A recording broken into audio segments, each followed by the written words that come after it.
Today's video, I'm going to discuss about some basic programs in Python. We'll also learn how to take input from the user. So let's start with this one. The first program is to find the average of three different numbers.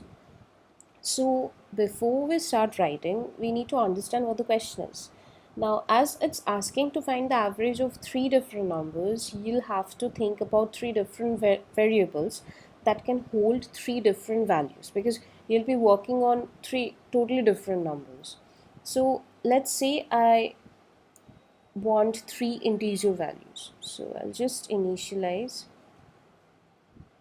Alright, so as we are taking user input here, so this is how you take it using the input function.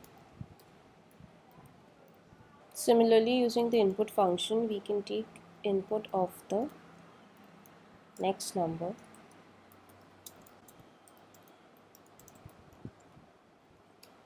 And we'll just do the same thing again for the third one.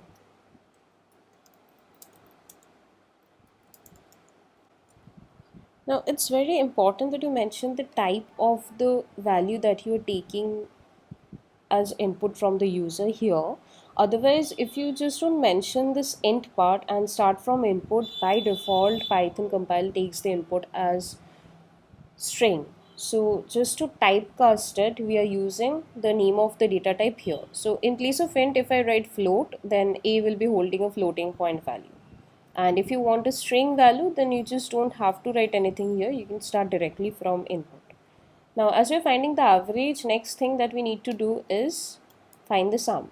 So I can just write a plus b plus c, and to find the average, simply sum by 3. So finally we print average. Now let's see, let's run it. It's asking for the first number, so let me give us 25, 30, and 45. Okay, so here's the output. Quite simple. So our next topic is to swap the values of two variables. So let's just start with the input.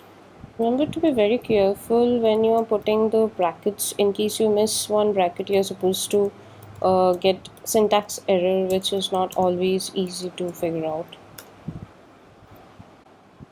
Okay, so now we have taken the input for a and b. You can just print a and just print b before swapping. Now to swap the values, we can do it using multiple assignment,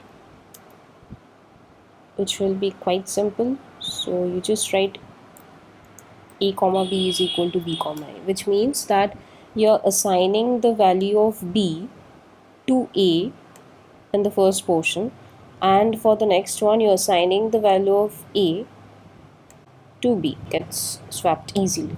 Now let's just try printing and let's see what we get the output.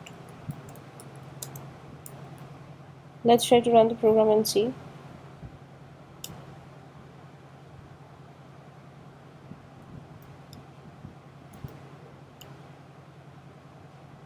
Here it is. So I'll just go ahead and modify a bit more. I'll just modify the program a bit more so that it's further easier to understand. So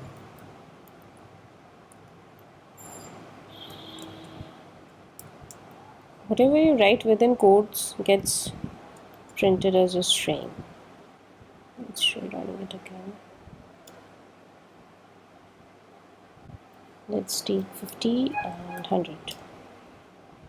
So this looks better. Before swapping, the value of a is 50, b is 100. After swapping, a becomes 100 and b becomes 50.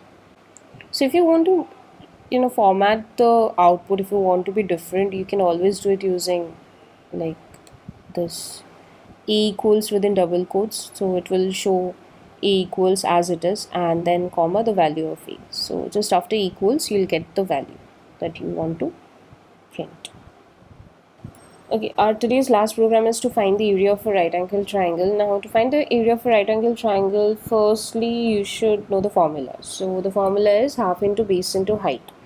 Now, according to the formula, we would need two variables, that is the base and the height. So let's take the base as b and ask for the input. Alright, now just the formula. So area is equal to half into base into height, and we'll just print it. So I'll print it in the proper format. Let's see. So let's just take the value of base to be 12 and the value of height to be 20. Let's take the value of height to be 24. Okay, so here's the output. The area of a triangle is 144. I hope you all enjoyed the video. Thanks for watching. Stay tuned because I'll be uploading more videos very soon. Please do like, share and subscribe.